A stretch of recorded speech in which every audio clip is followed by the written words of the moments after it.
Boas-vindas a mais um mergulho detalhado no nosso material de hoje. A gente vai explorar direto a dura realidade diária enfrentada pelos trabalhadores rodoviários.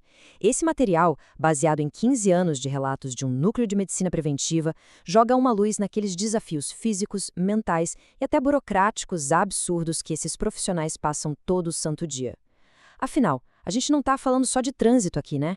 Estamos falando do custo humano que fica ali invisível, atrás do volante, aguentando o calor do motor e as horas infinitas nas ruas das nossas cidades. Então, vamos começar pela parte 1 do nosso material, a realidade da profissão. O dia a dia nas ruas é simplesmente implacável. E a gente já toma um susto quando olha para um sacrifício diário muito brutal que eles chamam de desidratação estratégica. Sabe o que é isso? Na prática, os motoristas evitam, de propósito, beber água durante o turno de trabalho. Imagina a sua situação de dirigir por 4, 5 horas seguidas numa metrópole gigante, sem ter acesso a um banheiro seguro ou até mesmo um lugar para estacionar o ônibus. Para não ter que parar a viagem, eles acabam comprometendo a própria saúde urológica. É, literalmente, a fisiologia humana perdendo espaço para a logística urbana. Muito grave, né? E a coisa piora bastante quando a gente junta essa restrição de água constante com as chamadas dietas de conveniência. Como não existem intervalos decentes ou refeitórios de fácil acesso, aquela alimentação que deveria ser saudável dá lugar a comidas ultraprocessadas, cheias de sódio, aquela refeição que é devorada super rápido na própria cabine, às vezes num sinal vermelho com a mão suja do volante mesmo. Fica muito fácil entender como a base para problemas de saúde sistêmicos lá na frente começa a ser construída logo nos primeiros anos da carreira, alimentando um ciclo de negligência com o próprio corpo que não para nunca. O que nos leva à nossa parte 2, o desgaste físico e mental. Com o passar do tempo, toda essa rotina vai virando uma bola de neve, criando um desgaste físico e mental que chega a níveis críticos. Para começar, tem a sobrecarga ortopédica severa. Pensa no impacto mecânico de pisar numa embreagem pesada, sei lá, centenas de vezes por dia. As articulações e a coluna vertebral simplesmente entram em colapso por causa da vibração do motor e daquela mesma postura mantida por horas a fio. Mas os impactos vão ainda mais fundo. Surgem problemas urológicos crônicos que são justamente o reflexo daquela falta de água que a gente comentou agora há pouco. Além disso, o material traz relatos fortíssimos sobre a perda de libido e crises envolvendo a percepção da própria masculinidade. Tudo isso acaba culminando num risco gigantesco de eventos cardiovasculares que na maioria das vezes são engatilhados por jornadas de trabalho absurdas de quem está só tentando complementar a renda no fim do mês. E é fundamental a gente olhar para os dois lados dessa mesma moeda. Se por um lado o corpo vai se desgastando de forma puramente mecânica, pelo outro a mente está operando o tempo todo em estado de alerta máximo. O medo acaba virando um passageiro constante.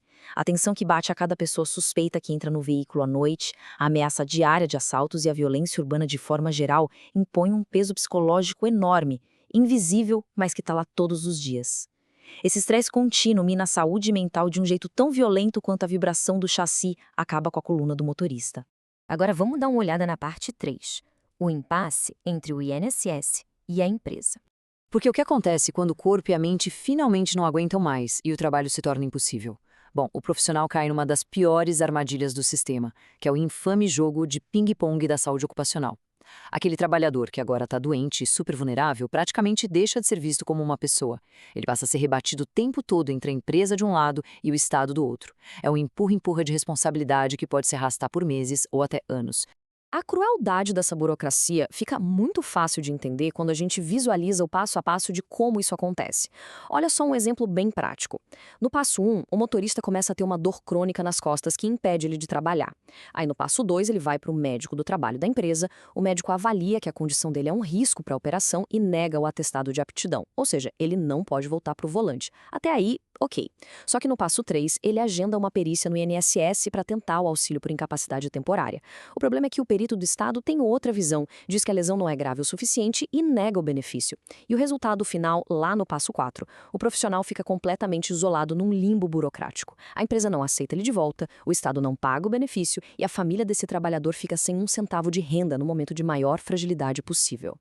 E isso levanta a pergunta de $1 milhão para gestores de frotas, advogados e profissionais de saúde ocupacional. Afinal, como é que se quebra esse ciclo vicioso de doença e abandono institucional? Qual é a peça-chave que está faltando para impedir que as pessoas continuem caindo nesse buraco sem fundo? É o que vamos discutir na nossa parte 4, Caminhos para a Prevenção. A única saída real e sustentável a longo prazo para consertar essa falha gigantesca do sistema é a intervenção proativa. Para mudar o jogo, a abordagem precisa ser completa. Não adianta nada ficar correndo atrás de solução na justiça quando o motorista já está totalmente incapacitado. A gente precisa de coisas muito práticas. Sabe, ter pontos de checagem de saúde básica lá nas garagens, ensinar educação alimentar de um jeito que funcione para quem vive na estrada e oferecer uma estrutura de verdade para pausas, com banheiros limpos e dignos. E o apoio tem que ir além de quem está no volante, tem que abraçar a família também, que sofre demais com essas ausências. O objetivo é muito claro: agir antes que a saúde vá para o ralo, impedindo que o doloroso jogo de ping-pong sequer comece. O que nos traz para essa citação e que amarra perfeitamente toda a nossa reflexão de hoje. O desafio futuro da medicina preventiva é mitigar o custo humano dos nossos sistemas de transporte. No fim das contas, a saúde, tanto física quanto mental, de quem trabalha no transporte rodoviário é um reflexo direto de como a nossa própria sociedade funciona.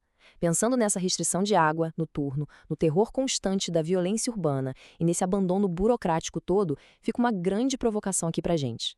Até quando a conveniência e o fluxo contínuo das nossas grandes cidades vão continuar sendo subsidiados pelo sacrifício silencioso da saúde dessas pessoas? Essa é uma realidade urgente que demanda ações para ontem. Como nós, como sociedade, vamos responder a isso?